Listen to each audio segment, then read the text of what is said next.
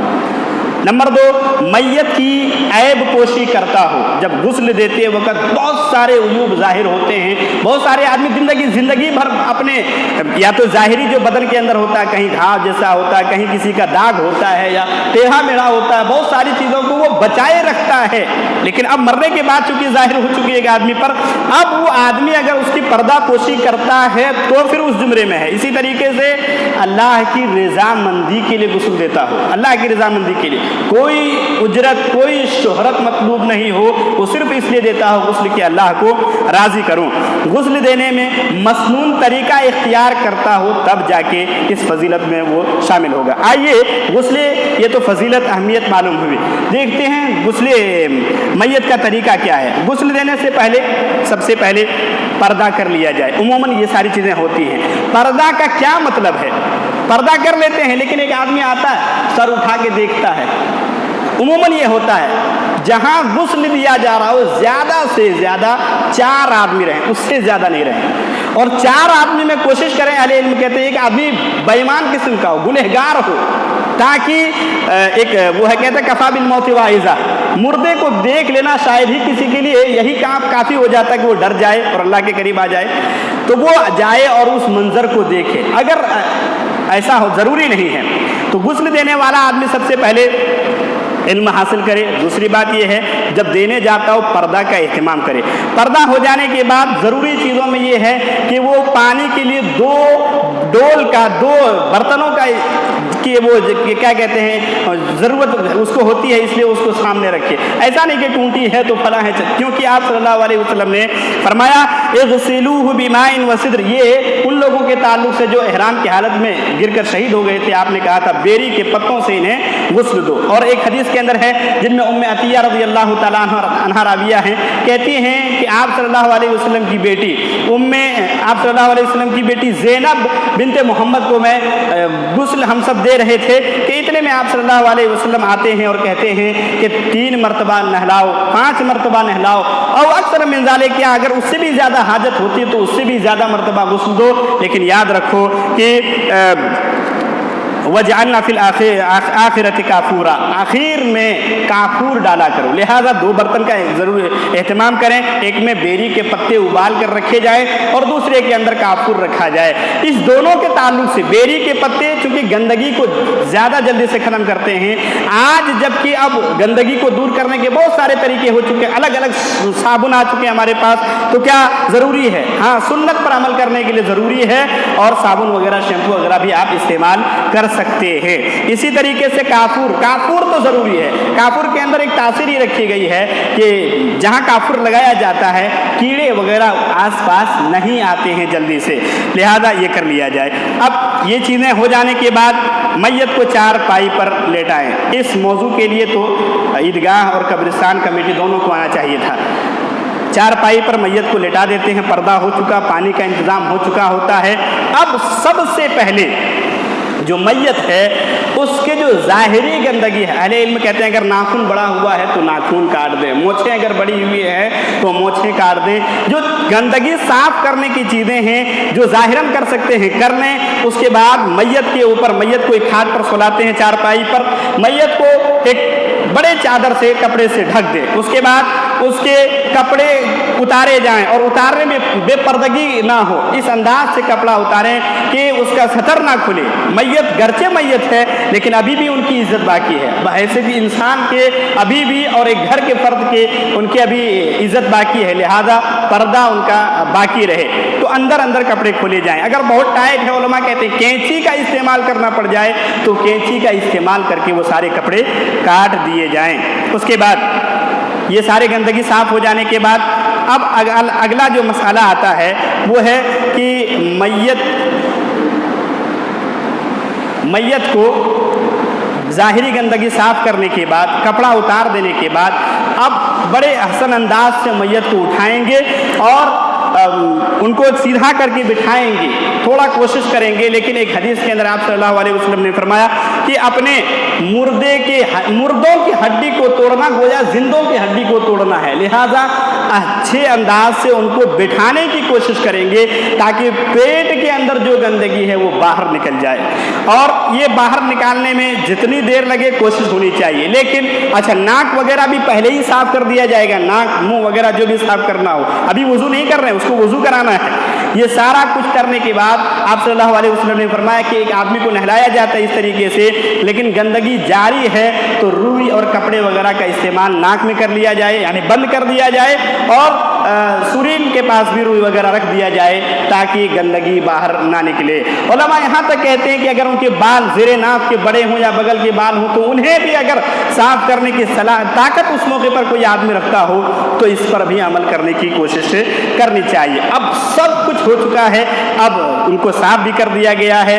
اب میت کو اصل جو غسل ہے وہ غسل دینا ہے. اور وہ غسل کیا ہے کہ میت کے دونوں ہاتھوں کو پکڑا جائے گا، اور جس طرح ہم وضو کے اندر دھلتے ہیں ویسے میت کے دونوں ہاتھوں کو یہاں تک دھلا جائے گا. اس کے بعد پھر میت کے اب ہاتھ کو ایسے رکھ دیا جائے گا سینے کے پاس. اس کے بعد صرف مسح کیا جائے گا، کلا تو وہ کرے گا نہیں ہے چونکہ مر چکا ہے، لہذا صرف مسح کر دیا جائے گا. اشارہ جس طرح طہارت کا شعور باقی رکھنے کے لیے اسلام نے تیمم کا حکم دیا ہے، ویسے ہی وضو کے فرائض کو باقی رکھنے کے لیے اب وہاں مسح کرنا ہے. اور وہ ناک کے اندر بھی صرف مسح کرنا ہے، پانی وغیرہ نہیں ڈالنا ہے. پھر چہرے کو دھلنا ہے اور تمام جس طرح وضو کیے جاتے ہیں ویسے وضو کر دینا ہے. اب اس کے بعد مسح کا بھی مسئلہ علماء کہتے ہیں مسح بھی کیا جائے گا. اگر خاتون ہے تو خاتون کے بالوں کو کھولا جائے گا 3 چوٹی بنا کر. اب اس کے بعد پاؤں دھل دیا جائے گا. مکمل وضو ہونے کے بعد اب انہیں نہلانا ہے. تو سب سے پہلے جو جس کھاٹ میں سلایا ہوا رہیں گے تو میت کو بائیں کروٹ پہ یعنی ادھر سے اٹھائیں گے اور یہ اوپر ہو جائے گا دائیں طرف سے. وضو کے بعد سب سے پہلے سر دھلیں گے، سر اور داڑھی دھلیں گے اچھے طریقے. سر اور داڑھی جب دھل چکے ہوں گے تو بدن کی طرف آئیں گے، اور بدن دھلتے وقت پہلے داہنے طرف سے شروعات کریں گے، پھر بائیں طرف سے شروعات کریں گے. اور اس درمیان جتنے پانی بہانے کی ضرورت پیش آئے. ایک علماء ایک کسی کا قول پڑھا تھا اور بہت بہترین قول کہ زندہ آدمی جب نہاتا ہے تو شریعت کا حکم ہے کہ کم سے کم پانی میں نہائے. زندہ آدمی جب نہاتا ہے تو شریعت کا حکم ہے کہ کم سے کم پانی میں نہائے، لیکن مردہ آدمی کے تعلق تعلق سے آپ صلی اللہ علیہ وسلم نے ایک عام لفظ کہہ دیا حضرت زینب بنت محمد کے غسل کے موقع پر کہ جتنا زیادہ ہو صفائی جب تک نہیں ہو جاتی ہو تب تک پانی ڈالتے رہنا ہے. اس کے بعد یہ اب غسل ہو جاتا ہے, آخر میں کافور کا استعمال کریں گے. یہ جو میرا موضوع تھا یہاں تک ختم ہوتا ہے. اس کے بعد بھی موضوع کے اندر چند باتیں تھیں جو شاید بیان کر دینا مناسب ہے, اور وہ یہ ہے کہ جب اتنا جان ہی چکے ہیں تو کفن کا بھی طریقہ تھوڑا بہت جان لیتے ہیں. کیا ٹائم دیتے ہیں؟ 10 منٹ, 5-10 منٹ. چلیے تب اب سیدھے یہاں سے باتیں مکمل ہو چکی ہیں. غسل کیا کہتے ہیں کفن کا مسئلہ بھی ایک مسئلہ تھا, اس کو نہ جانتے ہوئے ہمارے یہاں جو غلطی عموماً ہوتی ہے قبرستان کے اندر وہاں سیدھے آتے ہیں. قبرستان میں عموماً کچھ جگہوں پر, اور شاید یہی میں نے دیکھا کہ قبرستان جب پہنچ چکے ہوتے ہیں تو وہاں بھی قبر کے اندر وہی آدمی اترے جو اس کے زیادہ قریبی ہے. وہاں بھی یہ مسئلہ ہے, اگر قریبی آدمی اترنے کی سکت نہیں رکھتا ہو تو وہاں بھی وہی آدمی قبر کے اندر اترے جو علم کو جانتا. اور علم کیا ہے, ابھی ایک میت میں پیچھے مسئلہ پیش آیا تھا. علم یہ ہے کہ کس طرف سے اس کو اتارا جائے, اس کو جانا جائے. نہیں جانتے ہیں لوگ, کہیں ادھر سے کھینچ رہے ہیں کہیں ادھر سے کھینچ رہے ہیں. میت کو ان کے پاؤں کی طرف سے قبر کے اندر اتارا جائے گا, نہ کہ سر کی طرف سے. یہ غلطی ہوتی ہے بہت ساری جگہوں پر, کچھ نہیں دیکھا جاتا ہے. ان کے پاؤں کی طرف سے قبر کے اندر لانا شروع کریں, اور نیچے جب لائیں گے تو برابر ایک ساتھ لائیں. اور اس موقع پر بھی آپ صلی اللہ علیہ وسلم نے کہا کہ ان کی ہڈیوں کو توڑنے والا کام نہ کیا کریں. نرمی اور شفقت کا مظاہرہ میت کے ساتھ ہونا چاہیے. اس کے بعد میت کے اوپر جب لکڑی وغیرہ رکھ دیا جاتا ہے, مٹی دیا جاتا ہے, تو مٹی 3 لب دینا مستحب ہے. 1 لب بھی دے کے آدمی نکل جائے تو کوئی ضروری نہیں ہے. ایک دعا ہے, صرف وہی دعا صحیح ہے, بسم اللہ وعلی ملت رسول اللہ, و بسم اللہ او فی روایت بسم اللہ وعلی سنت رسول اللہ, یہی پڑھیں گے. اب پھر آدمی کو بالکل ڈھک دیا جائے گا, معاملہ ختم ہو چکا ہوتا ہے. جنازے کی نماز کو بھی کون پڑھائے گا, چونکہ 10 تک ختم کرنا تھا. وہ بھی علماء کہتے ہیں کہ اس میں بھی قریبی آدمی پڑھائے یہ بہتر ہے. لیکن اگر نہیں جانتا ہے قریبی آدمی تو جو سب سے زیادہ تقوی شعار ہے, جو خلوص کے ساتھ نماز پڑھا سکتا ہو, ایسے ہی آدمی کو آگے بڑھانا چاہیے. والسلام علیکم ورحمۃ اللہ وبرکاتہ.